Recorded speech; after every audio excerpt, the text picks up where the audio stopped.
to Weekly Briefing. I'm your host, Rion. Denial fundamentally conceals truth.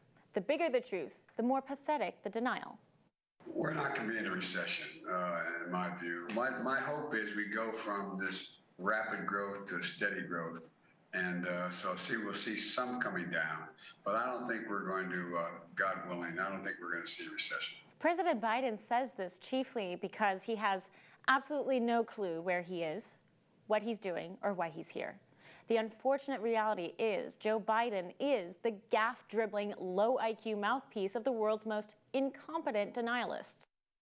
2 negative quarters of GDP growth is not the technical definition of recession. Flipping through the Oxford Dictionary under the entry recession, it reads, a period of temporary economic decline during which trade and industrial activity are reduced, generally identified by a fall in GDP in 2 successive quarters. Deese knows this. This year, real GDP shrank 1.6% in the first quarter. Thursday, real GDP declined by 0.9%. 2 consecutive quarters where real GDP shrank. This is the universally accepted definition of economic recession. It's official, and it's here. It's not that Biden's team is stupid. It's more than that. They're arrogant. Here's Deese in 2008 affirming the universal definition of recession. Quote, economists have a technical definition of recession, which is 2 consecutive quarters of negative growth. But denialism is a powerful prison. It shackles logic, ignores precedent, and most importantly, it twists language to fit fragile delusions. If things are going so great, though, then why is it the White House officials are trying to redefine recession? No, we're not redefining recession. If we all understand a recession to be 2 consecutive quarters of negative GDP growth in a row, and then you have White House officials come up here to say, no, that's not what a recession is. It's something else. How is that not redefining recession? Because that's not the definition. About as accurate as CNN defining mostly peaceful protest. No less than 2 years ago, legacy media miraculously abided by this definition of recession. Japan GDP data shows its economy has sunk into recession, defined as 2 straight quarters of contraction. Reuters. Fast forward 2 years and everything changes. The Associated Press, a once respected and neutral news site, is now running propaganda hits for the DNC. The economy shrinking for 2 consecutive quarters would meet a long-standing assumption for when a recession has begun. But with the U.S. adding 2.7 million jobs over those same 6 months, economists say that wouldn't mean a recession has started. Read the polls, Jack. More than 70% of Americans are scared about a recession and what that could mean for their lives. They may get confused about all this transitioning vocabulary, but that's all by design.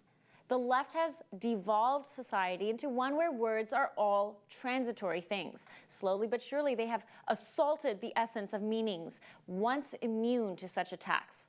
No more will there be boys and girls. No more does getting vaccinated mean one is immune. No more does a crashing economy mean we're in a recession. Oh, and while we're at it, Kamala Harris is as competent as she is sober. I am Kamala Harris. My pronouns are she and her. I am a woman sitting at the table wearing a blue suit. Don't drink, kids. Not just to avoid becoming a she, her, cackling, blue-suited bimbo, but to soberly understand George Orwell when he entered the totalitarian mind of Big Brother government. Don't you see that the whole aim of Newspeak is to narrow the range of thought? In the end, we shall make thought crime literally impossible because there will be no words in which to express it. Every concept that can ever be needed will be expressed by exactly one word, with its meaning rigidly defined.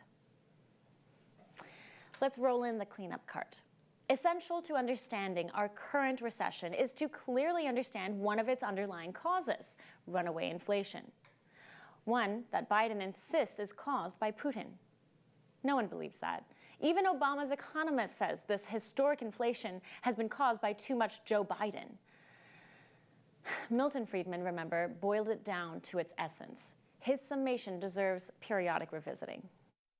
Today, governments control the quantity of money, so that as a result, inflation in the United States is made in Washington and nowhere else. But of course, Dare to blame any of our economic woes on Team Biden or Democrat policies, and you'd be rebuked and ridiculed. Again, all symptoms of narcissistic denialists. The danger of narcissistic denial is it clouds judgment like a drug-addled brain. If you thought Biden's economic team was in denial about what a good job they're doing, look at Biden's foreign policy team. Their judgment is so out of whack, they've lost all sense of perspective. We have a Marine, Paul Whelan, who's been held prisoner for the past 3 years under grueling conditions in Russia. The Biden administration accomplished nothing toward rescuing him. But WNBA player Brittney Griner gets imprisoned in Russia for carrying drugs, and the liberal elite are outraged. But at the end of the day, she's one of ours. We need to bring Brittney Griner back home. Break out the hashtags, free Brittney, make a deal. Recall, Brittney Griner protested the American flag and anthem by telling the WNBA these hate symbols had no place in the WNBA. Oh yeah, Griner is one of theirs, all right. So here's what the geniuses at the Biden State Department drummed up: a trade. A convicted Russian arms dealer, aka merchant of death, in exchange for an America-hating lesbian pothead. Oh, and as a bonus, throw in that Marine too. How do you think the Russians are seeing this? That the Biden administration leapt into action for a woman who would spit on our flag and anthem, but dragged its feet for a Marine who would die for that same flag and anthem. And they see nothing wrong with this? They say America is back? Pure delusion and denial. But this reality denial could not be more obvious than when we watch Team Biden handle COVID. In a tweet this week celebrating his negative COVID test, Biden writes, "After being boosted, your odds of getting severely ill from COVID are very, very low." A different tune from his scientific past certainty.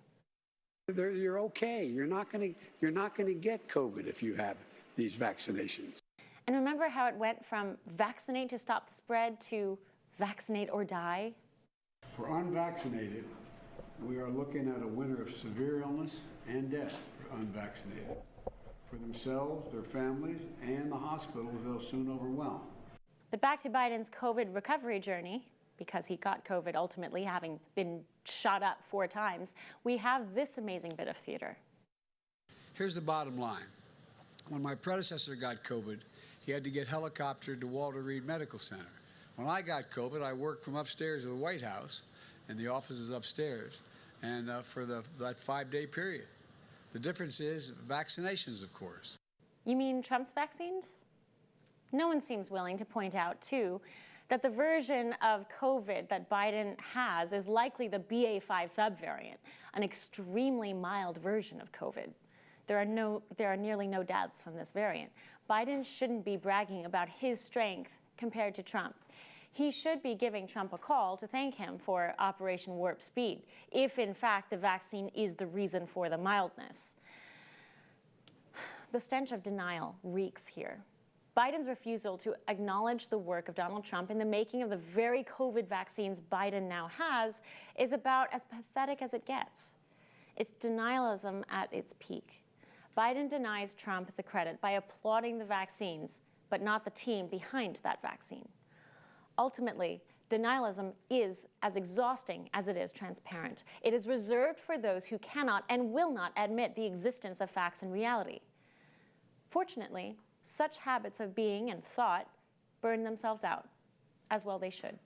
Coming up to weigh in on this week's GDP report is the ultimate economic realist, the man credited with designing Trump's booming economy, Steve Moore. We'll be right back.